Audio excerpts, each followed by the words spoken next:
기후위기와 그린 뉴딜을 펀하고 쿨하고 섹시하게 소개합니다. 그것이 그린 뉴딜 핫라인이니까. 그린 뉴딜 핫라인.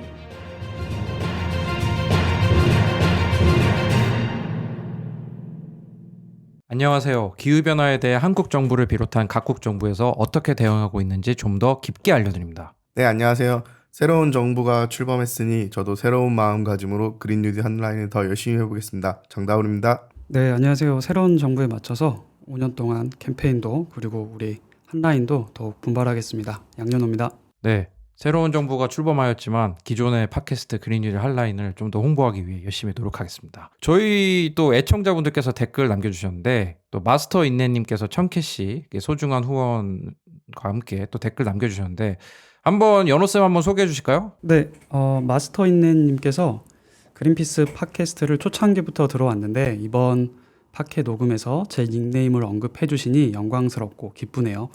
그리고 그린피스 팟캐스트에 대한 홍보 포스팅을 올리다 알게 된 인터넷 친구인 구골 플렉스님이 후원하셨다니 저도 약소하지만 후원하고 갑니다. 항상 응원합니다. 이렇게 댓글 남겨주셨습니다. 두 분이 또 이렇게 친구처럼 느끼시니까 좋네요. 네, 저희 아주 초창기 멤버인데 저희 한번 그 코로나 좀 더 완화되면은 좀 야외 방송도 하고 그래서 저 직접 뵈면 좋을 것 같아요. 많이 기대하고 있습니다. 또 된 사람 되기님 또 저희 많이 애청해 주신 분인데 만캐시 후원해 주셨어요. 이제 팟빵에다 또 댓글도 남겨주셨는데 다울쌤 한번 댓글 소개 부탁드립니다. 네, 된 사람 되기님께서 오늘도 많이 배워갑니다. 새 정부 5년간 기후위기 대응도 잘하고 안보도 굳건히 지키고 민생도 잘 챙겨 더 살기 좋은 우리나라가 되길 바라며 재미있게 들었습니다. 그린피스 응원합니다라고 댓글 남겨주셨네요. 아무래도 새 정부가 출범하다 보니까 대통령을 지지를 했던 사람이건 아닌 사람이건 다들 새로운 정부가 출범해서 여러 가지 문제들을 잘 해결을 하고 우리 사회가 좀 더 살기 좋은 사회고 안전한 사회로 나아갈 수 있도록 역할을 해줬으면 하는 기대감이 일단은 지금 제일 큰 것 같아요. 네, 저희가 또 댓글을 막 다 하나하나 토시로 읽어드리진 않을 때가 있는데 한번 그럴 때는 저희 팟빵 채널에 한번 가셔가지고 다른 분들 댓글도 한번 보시고 나도 한번 남겨볼까 하고 남겨보시고 궁금하신 점도 좀 물어봐 주시고 그럼 너무 감사하겠습니다.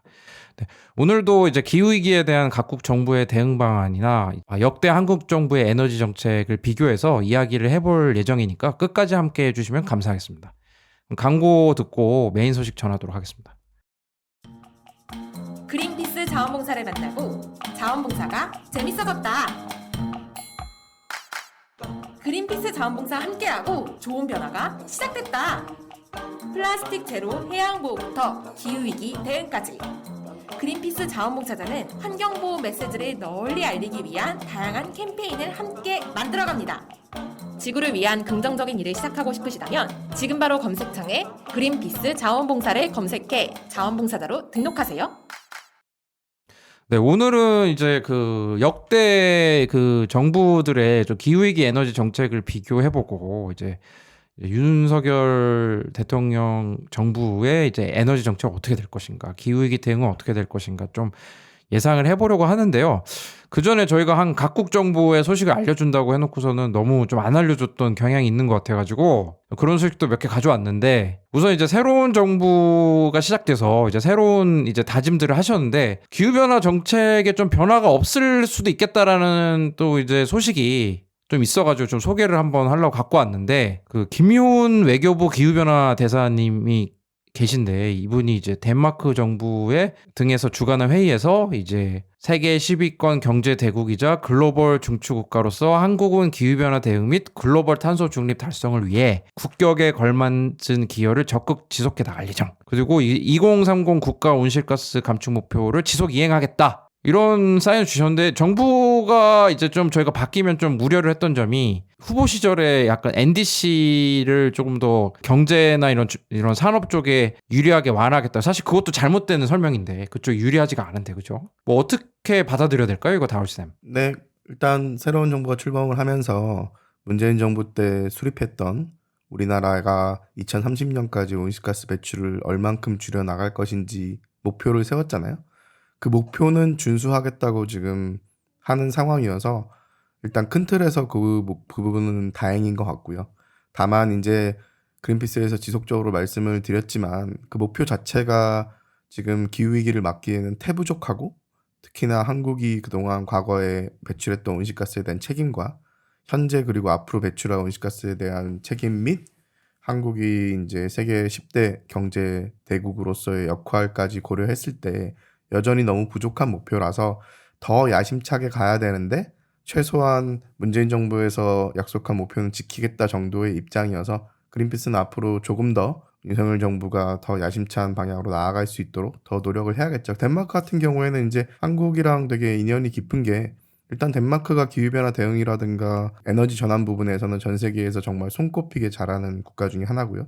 특히나 이제 해상풍력 사업 같은 경우는 덴마크가 전 세계 최고라고 할 수 있죠. 그리고 덴마크랑 한국은 이명박 정부 시절에 만들어진 글로벌 녹색성장연구소 GGGI라고 하는 우리나라에서 만든 국제기구가 있거든요. 맞아요. 네, 그 국제기구도 덴마크가 같이 이제 적극적으로 운영을 하고 있어서 그런 녹색성장 부분에서 덴마크랑 한국이 좀 연이 깊죠. 제가 알기도 이 김효은 대사님이 그 GGGI인가 거기서 사무처장 하셨던 걸로 알고 있는데 그런 인연이 됐을 수도 있고 덴마크는 저는 아는 게 별로 없는데 또 되게 이런 풍력 발전 이런 거를 또 많이 이제 유명한 회사들이 많이 생겼더라고요. 뭐 베스타스, 웨스테드 뭐 이런 데인 것 같아요. 발음은 정확하지 않습니다. 네. 베스타스 정확하셨고요, 발음. 네. 웰스테드 같은 경우는 조금 재밌는 게 웰스테드가 이제 과학자 이름을 딴 걸 거예요. 근데 동에너지 회사였거든요. DONG. 그게 데니시 오일 앤 내추럴 가스 컴퍼니였어요. 그러니까 우리나라 따지면 한국 석유공사, 가스공사가 합쳐진 것과 같은 국가 공기업이었는데 이제 민간으로 넘어가서 화석연료 발전을 다 포기하고 재생에너지 중심으로 포트폴리오를 재구축한 다음에 적극적으로 해상풍력을 늘려가면서 지금은 전 세계에 선도하는 회사가 됐죠. 덴마크에 또 유명한 과학자분들이 또 많이 있나 보네요. 우리 입장에서는 제일 유명한 사람은 아무래도 파스테르 아니면 파스테르. 그리고 그 되게 유명한 교육자 있으시잖아요. 덴마크에 약간 국민 영웅처럼 대접받는 교육자가 한 분 계시는데 제가 무식해갖고 지금 이름이 생각이 안 나네요. 아무튼 댓글로 누가 남겨주시면 좋겠습니다. 저는 이제 유럽의 과학자분들은 이제 퀴리 부인에서 좀 많이 멈춰 있어가지고 업데이트가 좀 필요한 것 같고요. 네, 그래서 지금 정부가 바뀌었는데도 이렇게 우선은 유지를 한다라는 게 뭐 그래도 부족하다라고 얘기 많이 했었는데 우선은 이제 저희가 예견했던 이런 것보다는 좀 더 긍정적인 시그널로 해석을 하고 싶고요. 제가 예전에 덴마크에 방문해서 해상풍력 사업이라든가 아니면 덴마크의 에너지성 그다음에 관련된 사람들을 다 만나본 적이 있었는데 그때 뭐 여러 가지 얘기들이 있지만 제일 인상 깊었던 게 뭐냐면 덴마크 같은 경우에는 이제 국회에 있는 다양한 정당들이 있잖아요. 정당별로 이제 정치적인 입장들도 다 다르고 할 텐데 이 기후위기 대응을 위해서 에너지 전환을 빠르게 화석연료를 빠르게 줄이고 재생에너지를 빠르게 늘려가고 그다음에 원전도 하지 않고 이런 부분들을 이런 정치적인 정당들 사이에서 먼저 합의를 먼저 해요. 그래서 땅땅땅 해서 우리는 앞으로 원전하지 않고 화석연료 더 이상 쓰지 않고 재생에너지 늘릴 거라는 걸 정치적으로 합의를 해놓고 나서 그 다음에 그럼 어떻게 늘릴 것인지에 대한 구체적인 정책을 만들거든요. 그러니까 정치적으로는 사회적인 합의를 먼저 만들어 놓고 나서 정책을 야심차게 펼쳐나가는 거죠. 정말 부럽더라고요.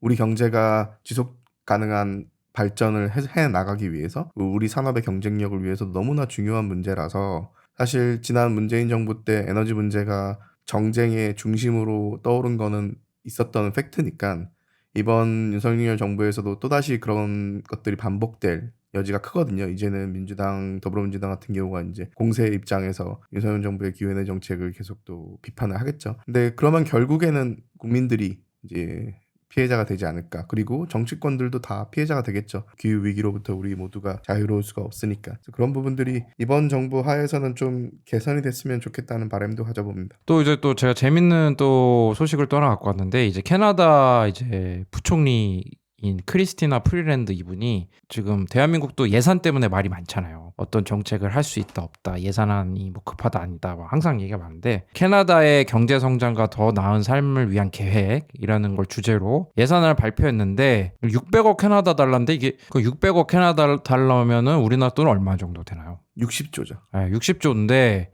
여기서 이제 그 녹색 경제 강화 이런 예산을 좀 많이 편성을 했고 그게 주요 주제라고 해서 좀 가져와 봤습니다. 뭐 어떤 내용이 좀 있는지 좀 들여보다 볼 텐데요. 그 신규 전기차 구매 시 이제 보상 제도를 연장하겠다. 이게 무슨 뜻일까요, 이게? 전기차 보급을 빨리 늘려서 이제 도로 육상교통 부분에서 휘발유나 경유차들을 빨리 대체해 나가는 게 중요하잖아요. 그렇다 보니까 전기차가 아무래도 초반에 구매하는 데 있어서 돈이 좀 많이 들어가니 정부가 소비자들이 전기차를 좀 더 많이 구매할 수 있도록 보조금을 주는 정책을 취하고 있는 거죠.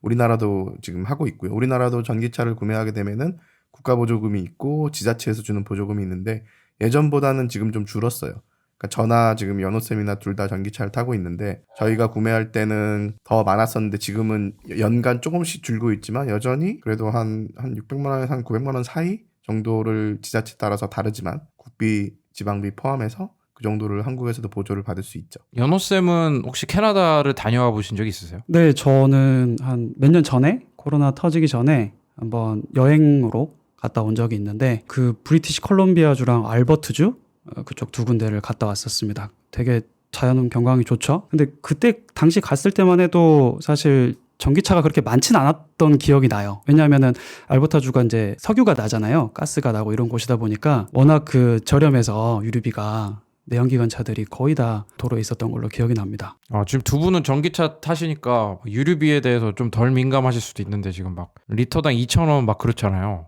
이 전기차 타고 다니면 사실 예전엔 주유소 이렇게 지나다닐 때마다 유류비 얼마인지 이렇게 한 번씩 보곤 했는데 전기차 타니까 전혀 관심이 없어지더라고요. 근데 요즘 뭐 2,000원 됐다는 소리 들으면서 와 정말 전기차 바꾸길 잘했다 좀 그런 생각이 문득문득 듭니다. 근데 뭐 이제 보니까 캐나다는 그래도 2035년부터 이제 디젤이나 휘발유차를 안 판다는 거죠, 그죠? 개솔린차 같은 거를. 그렇죠. 그리고 지금 윤석열 대통령도 그 후보 시절에 우리나라도 2035년부터 휘발유차랑 경유차의 신규 등록을 금지시키겠다. 결국 못 팔게 하겠다는 거죠. 그런 공약을 내세운 바가 있으니까 지키시는지 한번 이제 지켜봐야죠. 또 캐나다가 유명한 게 이제 뭐 미국 시트콤이나 이런 거 보면은 막 그 메이플 시럽 이런 농담 많이 나오잖아요. 근데 농업이 엄청 유명하고 저 옛날에 그 어렸을 때 동심을 자극했던 빨간머리 애니라는 만화 아세요? 그게 캐나다였더라고요. 아 정말요? 전 진짜 몰랐어요. 약간 미국이나 영국일 줄 알았는데 그래서 그 원래 이제 뭐 캐나다에서 뭐 초록 지붕의 애니인가? 하여튼 뭐 제목이 좀 다른데 농업이 엄청 중요하다고. 그래서 캐나다 배출량의 10% 탄소 배출량 10%가 이제 농업에서 나오는데 또 녹색 농업 기술에 또 3억 캐나다를 지원한다. 뭐 이렇게 농장에서 바꿀 수 있게 또 4억 또 품종 개발 연구에 뭐 6년 동안 1억 뭐 이렇게 계속 했는데 우리나라에서도 이런 예산안이 계속 편성되는 뉴스를 좀 봤으면 좋겠습니다. 네, 지금 문재인 정부 때 세워놨던 탄소 중립 정책에서 농업 부분 정책들도 있긴 하고 우리나라도 지금 기후가 많이 변하면서 예전에 이 지역에서는 이 작물이 잘 되라는 전통적으로 우리나라에서 알아왔던 개념들이 바뀌고 있잖아요. 그러니까 거기에 맞춰서 새로운 기후 조건에 맞춰서 이제 종자들을 실험을 하고 이런 것들도 진행되고 있는 걸로 알고 있고요. 근데 이제 우려스러운 거는 뭐 꿀벌이 없어진다라든가 기후 변화로 인해서 그래서 이제 수정 자체가 안 되는 경우도 있고 지금 여러 가지 농업 부분이랑 이제 축산업 부분에서 그 수산업 부분에서 기후변화로 인해서 큰 피해를 받을 수밖에 없는 게 명확한 사실이라서 이 부분에도 기후 적응 측면에서 많은 정책들이 좀 필요할 것 같습니다. 그 그린피스가 또 7년 전부터 그런 이제 꿀벌 캠페인을 좀 했었거든요. 그리고 농업 얘기 나와서 그런데 또 요즘 뭐 러시아, 우크라이나 이런 전쟁도 있지만 또 기후변화 영향도 있어가지고 물가도 오르고 그래서 우리나라 같은 경우도 식량 자급률이 50%가 안 되더라고요. 다 절반 정도는 다 수입을 해오는 건데 걱정입니다. 농업과 기후변화 연관성이 큰데 많이 좀 우리나라에서도 많이 발빠르게 좀 했으면 좋겠고 그 또 정경련에서 주한 독일 대사랑 만나서 기후변화 공급망 위기 대응 협력하자라고 이런 간담회를 했다고 해요. 그래서 정경련 부회장님이 우리나라는 이제 유럽연합과 유사한 탄소 배출권 거래제를 시행하는 몇 안 되는 나라. 독일 새 정부랑 이제 좋은 파트너가 됐으면 좋겠다. 기후위기 대응에 대해서. 그 다음에 이제 우려에 대해서 얘기를 했는데 탄소 국경 조정세 이제 그린피스에서 보고서를 냈었죠. 그래서 한국 사회에 좀 많이 소개를 했는데 무역 장벽이 우려된다. 하지만 이제 뭐 선진 기술 정책을 배울 기회가 된다. 그런데 제가 원전 얘기를 할 줄 알았는데 안 하더라고요. 독일은 원전을 다 없애기 시작해서 그런가요? 왜 그럴까요? 이거? 뭐 아무래도 독일 자체가 원전을 사용하는 비중이 되게 낮고 유탁쌤 말씀하신 것처럼 원전을 이제 폐쇄해 나가려고 하는 움직임이 있다 보니까 그쪽에선 배울 게 사실은 뭐 없을 수 있죠. 그리고 저는 상당히 정경련이 이번 이 기사에서 놀라운 게 기존에는 사실 문재인 정부 시절에 우리가 2050년 탄소 중립 한다라고 했을 때 좀 우려 섞인 코멘트들을 많이 냈었어요. 너무 빠르게 전환하면은 뭐 기업들 가격 경쟁력이 있어서도 도태되고 뭐 일자리도 없어진다 이런 얘기들을 계속 해왔던 터인데 최근에 좀 뭐 이게 이 워딩 그대로 만약에 독일로부터 좀 도움을 받으려고 하는 그런 자세라고 하면 이건 좀 환영할 만한 입장 아닐까? 좀 그렇게 또 생각이 드네요. 그렇습니다. 사실 이게 정치인이나 이런 주요 기업인 분들께서 참 말씀하신 약속만 지킨다면 얼마나 좋겠습니까? 그죠? 아니기 때문에 이제 저희 같은 이제 NGO가 감시 활동도 하고 그런 거 있죠. 대부분 다 좋은 소식이었는데 이게 잘 유지가 되고 우리나라에서도 좀 좋은 소식 많이 있었으면 좋겠습니다. 저희 그린피스의 이웃이라고 얘기해도 정말 무방하죠. 윤석열 대통령 집무실이 거의 저희 사무소에서 굉장히 가까이 있잖아요. 관심이 많이 가는데 좀 역대 정부의 에너지 정책을 좀 보고 또 그 윤석열 그 정부에서 그 사실 이제 윤석열 정부 이전에 보수 정권은 박근혜 정부였는데 그 전에 정부 이명박 정부의 분들을 많이 기용해가지고 뭐 정책을 짜고 있다고 하더라고요. 언론 보도에 따르면. 그래서 좀 이런 게 좀 재밌어가지고 역대 정부 한 3개 정부에서 어떻게 그 기후위기 대응 좀 했었는지 한번 슉 훑어보고 방송 마무리할 수 있도록 하겠습니다. 사실 기후변화 문제는 1992년도부터 시작이 됐지만 그리고 97년도에 이제 교토의정서가 만들어졌지만 실제 우리나라에서 기후변화 대응을 하기 시작한 거는 거의 뭐 이명박 정부 때부터라고 할 수 있는 게 왜냐면 우리는 그 유엔 기후변화 협약에서 교토의정서 하에서 한국은 온실가스 감축 의무가 없었거든요. 2012년까지. 근데 이제 2012년 이후부터는 한국도 온실가스를 줄여야 됐기 때문에 2007년 뭐 8년 이때부터 이제 한국도 준비에 들어가는 시점이었는데 그때가 이제 이명박 정부였으니까 지난 3번의 정부를 한번 돌아보는 것이 중요할 것 같고요. 저희가 사실 그린피스는 정치적으로 중립 입장이기 때문에 특정 정당이나 뭐 특정 후보를 지지하진 않지만 특정 정부가 했던 정책에 대해서는 저희가 호불호가 있잖아요. 그게 과연 우리의 환경 문제를 해결을 하고 지속 가능한 발전으로 나아가면서 지금 가장 심각한 기후위기 대응에 기여하는 정책을 폈느냐 안 폈느냐 관점에서는 잘한 것은 잘했다고 하고 못한 것은 못했다고 할 수 있는 입장이기 때문에 그런 측면에서 한번 새 정부를 오늘 돌아보면은 새로 출범하는 윤석열 정부에 좀 도움될 수 있는 그리고 의미가 있을 수 있는 이야기를 할 수 있을 것 같아요. 혹시 연호쌤이 그때 이명박 정부에서는 좀 어떤 그 기후위기 관련 정책이 좀 있었는지 한번 소개해 주실 수 있으실까요? 네, 제가 오늘 이거 방송 준비하면서 좀 과거 정부에서 어떤 정책이 있었는지 저도 나름대로 공부도 해보면서 복습하는 그런 계기가 됐었는데요. 일단 먼저 이명박 정부부터 살펴보면 한마디로 표현해서 녹색성장이라는 키워드를 그때 새롭게 등장이 됐던 것 같아요. 그래서 신국가 발전 패러다임 되게 멋있는 말인데 우리 이번 정부가 이거를 국가 비전으로 가지고 가겠다. 저탄소 녹색 성장을. 그래서 저는 그 당시에 대학생 때였는데 꽤 신선했던 것 같아요. 아, 우리나라도 이제 뭔가 녹색하네? 이런 느낌을 많이 받았었거든요. 그래서 그 당시에 이제 내세웠던 게 그때 처음으로 우리가 온실가스 감축 목표를 제시를 했어요. 그 2008년 이명박 정부가 출범하고 어떤 목표였냐면 2020년까지 BAU 대비 30%를 감축하겠다라고 하거든요. 바우 대비 뭡니까 이게? 바우. 네. 바우가 이제 비즈니스 에즈 유절.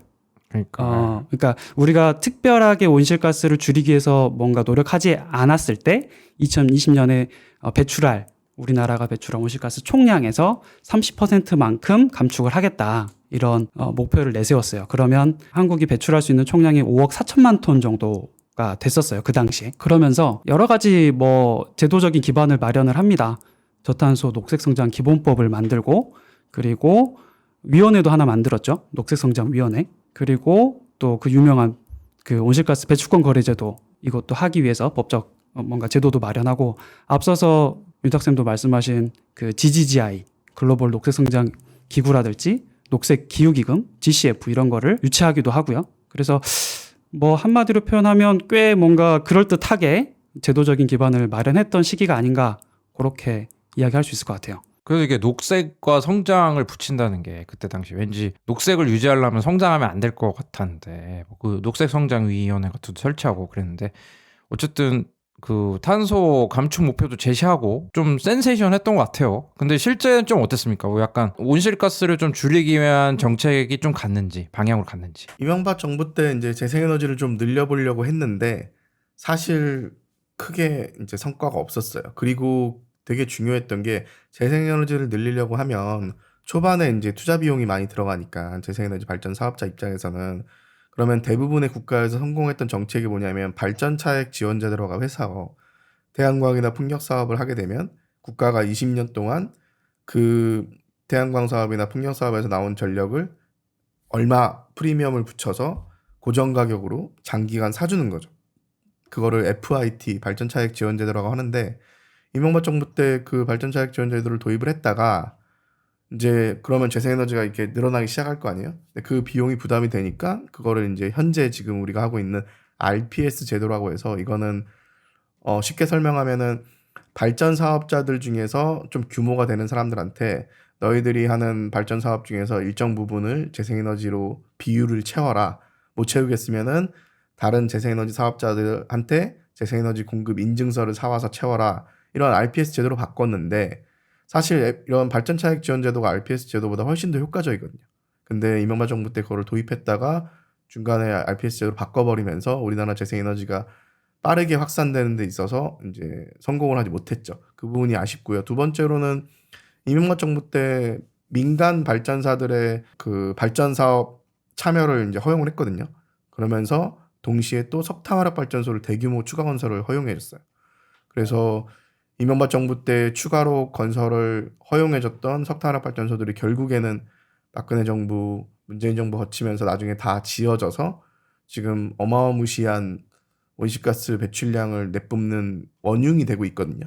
그러니까 사실 그런 것들로 봤을 때는 매우 잘못된 정책이었고, 그리고 그때부터 재생에너지 정말 전환을 했으면은 지금 우리가 OECD 이렇게 꼴찌, 재생에너지 비율 꼴찌 국가가 되지 않았을 거라는 아쉬움이 좀 있고요.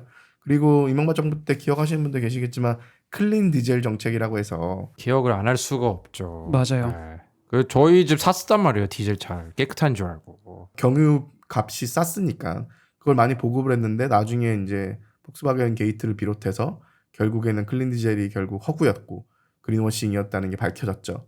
이 부분에서 우리나라에서 경유차가 늘어나면서 미세먼지 배출에도 악영향을 미치고 그리고 온실가스 배출에 악영향을 미쳤던 것도 이명박 정부 때 했던 정책의 결과여서 아쉽기도 하고요. 또 너무 이렇게 안 좋은 얘기만 하니까 그래도 좀 잘했던 거를 몇 가지 얘기해 보면 다들 의아해하실 텐데 지난 문재인 정부 때 탈원전 정책으로 해서 전기요금이 막 엄청 오른다 막 이런 일이 많았잖아요.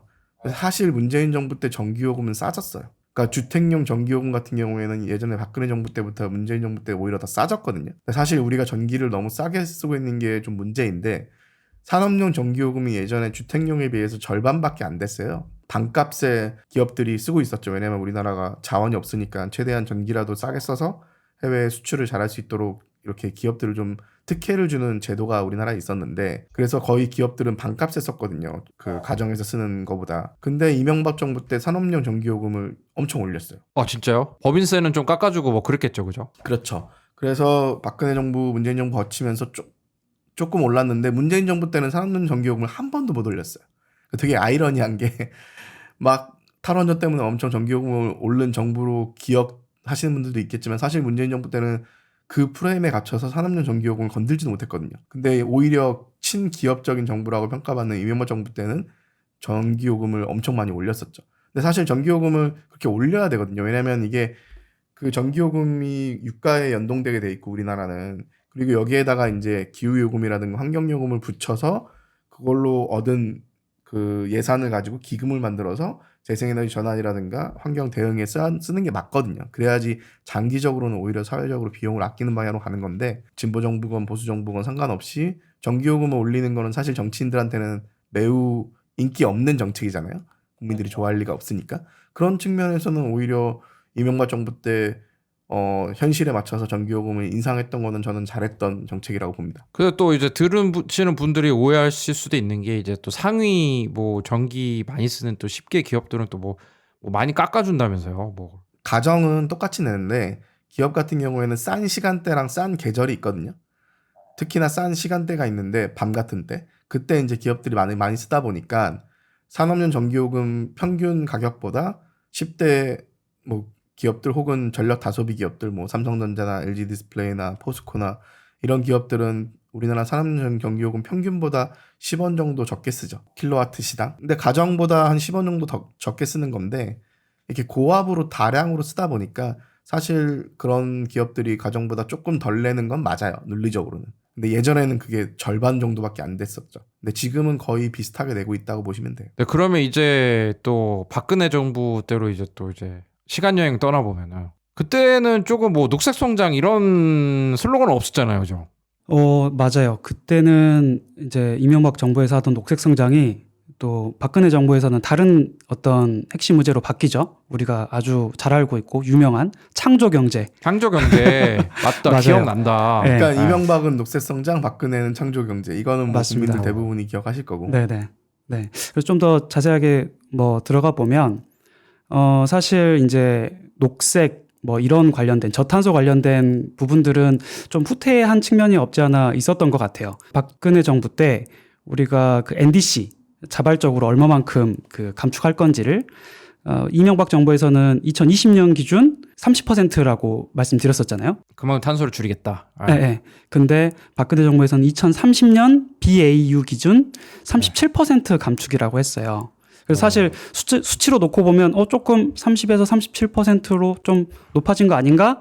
이렇게 생각할 수 있는데 실질적으로 우리가 배출하겠다고 하는 양이 거의 동일했어요. 이명박 정부에서는 5억 4천 톤, 4천만 톤, 박근혜 정부는 5억 3천만 톤으로 목표치가 10년 뒤로 넘어갔는데도 거의 배출하는 양은 비슷하게 된 꼴이거든요. 그래서 기후정책이 감축도 비슷하게 하겠다. 상당 수준 퇴보한 걸로 좀 평가가 되기도 합니다. 이유가 있을까요? 창조 경제는 탄소 배출이 꼭 필요했나? 일단 그 이명박 정부 때도 말은 녹색 성장이었긴 하지만 사실 녹색 성장이 아니었던 거죠. 그리고 환경 정책을 제대로 피지 못했고 재생에너지도 한다고 했지만 생각보다 성과도 안 좋았고요.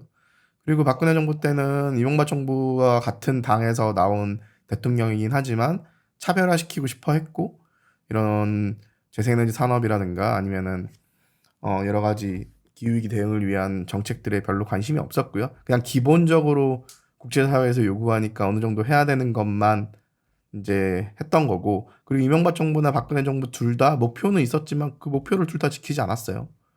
그 목표를 지키지 않은 것도 원래 법에 명시된 목표였거든요. 근데 박근혜 정부 때 이명박 정부 때 만들어 놓은 목표를 지키지도 않았고 법에서도 은근슬쩍 그냥 빼버리고 그래서 말이 많았거든요. 근데 또 아이러니한 거는 박근혜 정부 때 우리나라 재생에너지 발전에 크게 기여한 정책을 또 하나 만들어요. 그게 뭐냐면 뭐예요? 재생에너지를 생산을 하게 되면은 소규모일 경우에 무조건 정부에서 전력망에다가 연결을 시켜주겠다는 정책을 만들거든요. 사실상 그 정책 때문에 우리나라에서 재생에너지가 빠르게 늘어나면서 문재인 정부 그래요? 초반에 늘어났던 재생에너지 그 발전량들은 사실 그 박근혜 정부 때 그 정책을 도입되면서 늘어난 부분이 많거든요. 그런 부분은 또 우리나라 재생에너지 발전에 기여한 부분이 있죠. 근데 이제 정권 전체로 보면은 기후위기 대응이라는 환경 정책에 그렇게 관심이 많은 정부는 아니었죠. 또 이제 약간 정부가 이제 여러 문제로 인해서 탄핵되는 또 그런 사태가 있었잖아요, 또 그죠? 그래서 이때였나요? 그 대한민국이 뭐 3대 기후학당이란 타이틀을 거머쥔 게 이때였나요? 네, 박근혜 정부 때 4대 기후학당, 사우디아라비아, 호주, 한국, 그리고 한국가가 더 있었던 것 같은데 어디죠? 맞아요. 저도 세 나라 기억나는데 하나 기억 네. 멕시코인가? 모르겠습니다. 그 빅4에 들어간 게 조금 의외였거든요. 왜 한국은 아닐 것 같은데라고 했는데 이때 들어가게 된 이유가 감축안을 오히려 국제사회에 그렇게 냈으니까 성의가 없다 이렇게 생각했나 봐요. 그죠? 국제사회는. 그죠? 네, 10년이나 사실 퇴보했고 석탄 발전도 늘었고 그리고 그 앞서서 소개해드렸던 것처럼 이명박 정부 때 그 녹색성장위원회라는 게 그 세워졌다고 했었잖아요. 근데 그게 대통령 직속이었어요. 그 기관이. 근데 박근혜 정부 가서는 그게 국무총리 산하로 내려가게 돼요. 그렇게 되면서 좀 추동력이 좀 많이 떨어졌던, 그렇다 보니까 그냥 사실 유명무실한 그런 기관이 아니었나. 뭔가 독립적으로 이 환경 문제에 대해서는, 기후 문제에 대해서는 이끌고 나갔어야 되는데 그렇게 하지 못하다 보니까 좀 후퇴한 면이 없지 않아 있습니다. 그럼 이제 또 새로운 정부가 출범한 게 이제 문재인 정부였는데 바로 올해 이번 달 초까지 이제 문재인 정부 시절이었는데 아까 다울쌤께서 말씀해 주신 대로 그 박근혜 정부에서 생겼던 정책으로 인해서 좀 재생에너지가 늘어났지만 좀 어떤 변화가 있었나요? 문재인 정부 때는 제가 약간 그린 뉴딜을 많이 얘기했었는데 그죠? 네, 맞아요. 하지만 그린 뉴딜이나 뭐 탄소 중립 이런 얘기는 사실 임기 후반에 조금 이야기가 됐었고 임기 초반에는 그렇게 이쪽에 강하게 드라이브를 걸진 않았던 것 같아요. 그래서 임기 후반인 2020년 그때부터 이제 저탄소 녹색성장 기본법 폐지하는 대신에 기후위기 대응을 위한 탄소 중립 녹색성장 기본법, 되게 긴 이름의 이 법이 제정이 되면서 탄소 중립 위원회도 설치되고 그리고 NDC도 수정해서 40%로 감축하는 이런 것들을 계속 추진을 하고 또 우리나라에서 뭐 P4G 회의나 이런 것들도 개최를 하면서 조금 더 기존의 목표나 어떤 실행 차원보다 좀 진일보하려고 노력을 했던 걸로 그렇게 보입니다. 그러니까 우선 법이 통과된 게 좀 컸던 것 같아요. 그리고 또 이제 그 대통령께서 직접 그 얘기를 하셨잖아요. 뭐 한국도 줄이겠다고. 그때 중국이 먼저 얘기하고 일본이 얘기하고 한국이었나요? 뭐 어쨌든 기억이 잘 안 나는데. 네, 그리고 돌아보면은 사실 기후 위기가 계속 심각해져 왔잖아요. 그러니까 이명박 박근혜 정부 때보다 문재인 정부 때 기후위기 대응 정책이 강화될 수밖에 없는 외부적인 조건은 저는 있었다고 봐요. 국제회의 가도 막 다 그 얘기만 하니까. 이 순서가 이명박 박근혜 문재인이 아니라 예를 들어 문재인 박근혜 이명박이었다고 하면 이명박 정부가 최근의 정부였다고 해도 사실상 국제적인 시장의 흐름이라든가 그다음에 국제적인 기후변화 협약의 흐름이라든가 이런 부분을 무시할 수 없었을 거라고 생각을 하고 생각해보면 2017년이 전 세계가 기후행동에 나섰던 그러니까 시민들이 정말 전 세계적으로 엄청나게 많은 시민들이 쏟아져 나오면서 정말 기후위기가 심각하다 이거 대응해야 된다는 목소리가 다시 한번 높아지는 계기가 됐었고 그리고 인타쌤이 얘기한 것처럼 문재인 대통령도 국제회의 갈 때마다 정상들 만날 때마다 기후변화 문제부터 얘기하자고 하니까 제가 실제로 들은 얘기예요. 청와대에 계셨던 분한테 실제로 들은 얘기인데 국가 정상회의 가면은 무조건 첫 번째 우선 아젠다가 이제 기후변화 문제니까 문재인 대통령이 그런 미팅들을 쭉 다니면서 이 문제가 이렇게 주요 의제로 다른 나라에서는 다뤄지고 있구나 하는 걸 느끼셨다고 하더라고요. 놀라울 정도로 그런 상황이었다고 느꼈고 그래서 연호쌤이 얘기한 것처럼 2020년 10월에 문재인 대통령이 탄소중립을 선언하잖아요. 그리고 이거를 법제화시키는 탄소중립 기본법까지 만들었으니 저는 나중에 한 10년, 20년 후에 지금의 문재인 정부 시절을 돌아봤을 때 그래도 우리나라에서 이제 기후 아젠다가 정말로 정부의 최우선 아젠다 중에 하나로 그 수준으로 올라서고 이제 법제화까지 되면서 기후위기 대응을 위한 기본적인 틀은 갖췄던 정부로 기억될 거라고 생각을 하고요.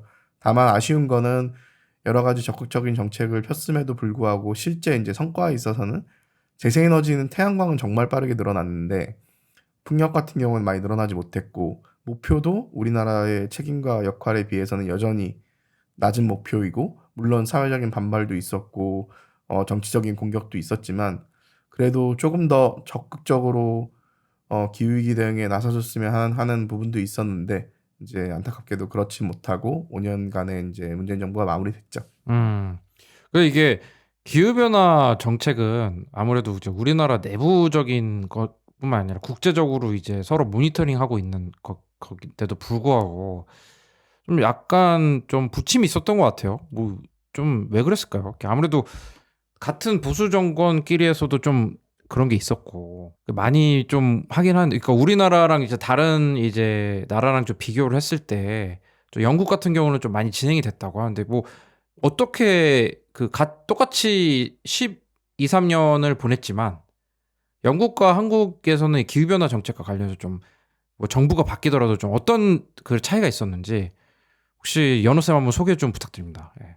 네, 이 부분이 사실 저도 조사하면서 되게 놀라웠고 한편으로 또 안타까웠던 부분이거든요. 앞서 말씀드린 것처럼 이명박 정부가 2009년도에 녹색성장위원회를 출범을 시켜요.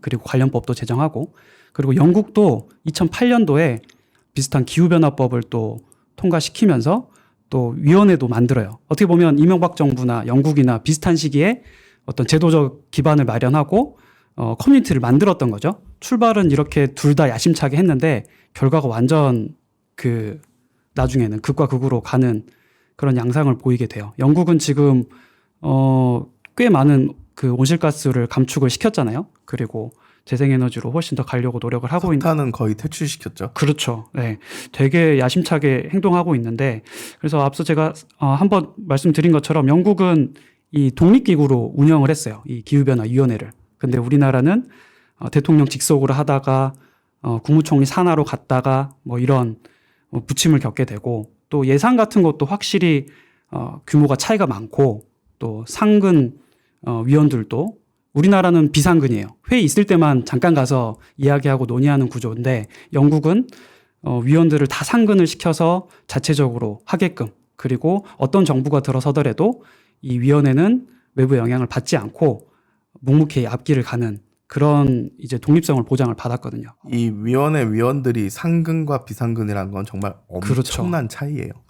이게 그렇죠. 내가 9시부터 6시까지 이 주제만을 고민을 하고 일을 하는 것과 2주에 한 번씩 회의 전날에 자료 혹은 회의 당일날 자료를 받는 경우도 있어요. 회의 당일날 자료 받아갖고 2시간 정도 논의하고 오는 것과 내 본업이 따로 있고 이거는 정말 엄청난 차이거든요. 그러니까 사실 이런 부분에서 정책의 결과가 크게 달라지는 거죠. 그래서 우리가 앞에서도 계속 이야기했던 것처럼 2020년까지 5억 톤 규모로 줄이겠다던 이명박 정부 목표가 박근혜 정부 때 10년 늦춰져 가지고 또 미뤄지게 됐잖아요. 우리나라는 사실 어떻게 보면 이 기후 문제에 있어서는 잃어버린 10년이지 않았나라는 생각이 드는데 앞으로 우리가 또 지금 목표로 하는 배출 감축량이 어느 정도죠, 다울쌤? 말씀하신 대로 2020년까지 5억 톤 수준으로 줄이겠다고 했던 이명박 정부의 목표는 그냥 폐기 처분됐고요. 그리고 박근혜 정부 때 2030년까지 한 5억 한 4천만 톤 정도로 줄이겠다는 목표가 있었는데 그것도 제대로 그 방향으로 가고 있지 않았고 문재인 정부 때 지금 잡아놓은 거는 2030년까지 약 4억 톤 좀 넘는 수준으로 줄이겠다는 게 현재 목표인 거죠. 그래서 우리나라가 2018년도에 온실가스 배출량 최고점을 찍었거든요. 한 7억 한 2, 3천만 톤 정도 되는데 지금 그리고 2019년, 20년에 줄었다가 다시 2021년에 다시 늘어났어요. 온실가스 배출량이 코로나가 끝나면서. 그래서 지금 2030년까지 4억 톤 수준으로 지금의 약 7억 톤 수준에서 4억 톤 수준으로 줄여나가는 거는 꽤 큰 변화이긴 하죠. 근데 과거에 줄여놓지 않았기 때문에 갈수록 이렇게 부담이 세지는 상황이 돼버렸죠. 맞아요. 저는 그래서 우리나라 많은 산업계나 또 혹은 일부 국민분들께서는 이거 갑자기 하려고 하면 너무 힘들다라고 하는 사실 볼멘 소리는 사실 핑계라는 생각이 들고요.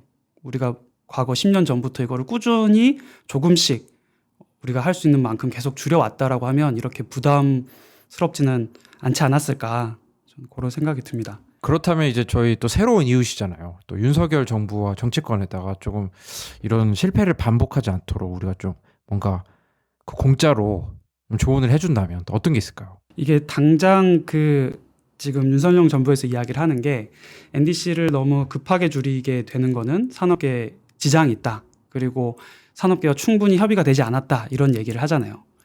물론 그 온실가스를 감축으로 산업계나 어떤 경제계가 이득을 얻는 것, 온실가스를 천천히 줄여서 얻는 것, 이것도 단기적인 어떻게 보면은 이득이 될 수도 있겠죠. 하지만 장기적으로 봤을 때는 앞서 우리가 이야기한 것처럼 탄소국경 조정제도나 이런 부분에 있어서 큰 타격을 입을 거기 때문에 하루빨리 변화가 필요하다라는 게 하나의 큰 시사점인 것 같고 두 번째로는 우리가 계속해서 국제사회와 약속을 지키지 못해왔잖아요. 그러다 보니까 기후악당이라는 소리를 계속 들어오고 있는 거고 최근에서야 이제 석탄 발전도 조금씩 줄여 나가려고 하지만 아직까지도 그 목표나 어떤 실행이 부족한 점이 있기 때문에 국제 어떤 우리가 이제 선진국으로서 국격이 있잖아요. 이제는 사실 중진국이 아니라 선진국 반열에 들어섰기 때문에 우리의 국가 이미지나 이런 것들도 고려했을 때 우리가 국제사회의 약속도 중요하다라는 그런 시사점이 있다고 생각합니다. 다울쌤은 또 어떻게 생각하세요? 이제는 상황이 정말 많이 다른 것 같아요. 이명박 정부 때, 박근혜 정부 때 좀 잘했으면 부담이 덜했겠지만 이제는 그 두 정부에서 기후위기 대응을 잘 못함으로 인해서 문재인 정부에서 방향은 제대로 잡았지만 우리 사회가 이제 부담해야 될 이런 것들이 커졌거든요. 근데 만약에 그걸 하지 않으면 어떻게 되냐? 그냥 지난 한 5년만 한번 돌아보면 2018년도에 우리나라에 역대급 폭염 왔었잖아요. 여름에. 그렇죠. 기온 거의 40도 가까이 올랐죠. 서울에서. 그리고 2019년에 우리나라 역대 가장 많은 태풍이 한반도에 왔었어요. 2020년에는 중부지방에 54일간 역대 가장 긴 장마 왔었죠. 2021년은 저는 이때가 더 무서운데 2021년에는 어떤 이상기후 있었는지 혹시 기억나시나요, 두 분? 산불? 올해였죠, 산불은. 예. 딱히 기억 안 나시죠? 예. 딱히 없었어요. 근데 무서운 거는 2021년이 우리나라 역대 두 번째로 더운 해였어요. 아. 평균 기온이. 그러니까 특별한 이상기후가 없었는데도 작년이 우리나라에서 역대 두 번째로 더운 해였다고, 연평균 기온이. 그리고 올해는 울진과 삼척에서 역대 최장 그렇죠. 기간이 213시간 동안 산불 났었죠. 음. 지난 5년만 생각해봐도 이런 상황인 거예요. 그러니까 이렇게 심각한 상황에서 이제는 더 이상 기후위기를 막지 못하면 정말 우리의 삶의 존폐까지 고민해야 되는, 정말 생존까지 고민해야 되는 상황이고, 이 트렌드에 따라서 전 세계 시장이 바뀌고 있는데 이걸 못 쫓아가면 우리나라는 정말 이제 겨우 들어선 선진국 문턱에서 완전히 도태될 수밖에 없거든요. 그러니까 윤석열 정부는 앞에 박근혜, 이명박, 문재인 정부와는 전혀 다른 또 새로운 상황에서 앞으로 5년을 보내야 된다는 거죠. 그 얘기는 기후위기 대응이 최우선 아젠다로 다시 지정이 돼야 되고, 더 문재인 정부보다, 이명박 정부보다, 박근혜 정부보다 더 적극적으로 전환을 추진하지 않으면 정말로 우리 삶의 가장 큰 변수로 작용하게 될 거예요, 기후위기는. 그렇습니다. 그래서 윤석열 정부가 정말 책임이 큽니다. 네. 좋은 말씀 감사하고요. 또 그래서 지금까지 그 역대 정부별 그 기후위기 에너지 정책을 한번 이야기를 해봤는데요. 광고 듣고 마무리할 수 있도록 하겠습니다. 환경을 위한 용기 있는 행동을 실천한 12명의 평범한 시민. 그 용기로 그린피스는 시작됐습니다. 그린피스는 정부와 기업의 후원을 받지 않습니다. 바로 여러분과 같은 개인의 후원과 참여로만 푸른 지구와 미래를 지켜왔습니다. 그린피스가 독립적인 행동을 지속하기 위해서는 당신의 후원이 꼭 필요합니다. 그린피스의 독립성을 지켜주세요. 네, 오늘 방송 어떠셨습니까, 두 분? 일단 윤석열 그 대통령실 뭐라고 해야 되죠? 이제 청와대가 아니라 뭐라고 불러야 될지 모르겠는데 지금 뭐 그러네요. 대통령실이라고 하더라고요. 아직은. 예. 네, 새로운 이제 저희의 이웃이 됐는데 이웃지간 간에 이제 불화 없이 서로 상생할 수 있는 그런 분위기가 만들어졌으면 좋겠고, 저희도 새로운 이웃을 더 좋은 이웃이 될 수 있도록 열심히 옆에서 이야기하고 조언도 해주고 그렇죠.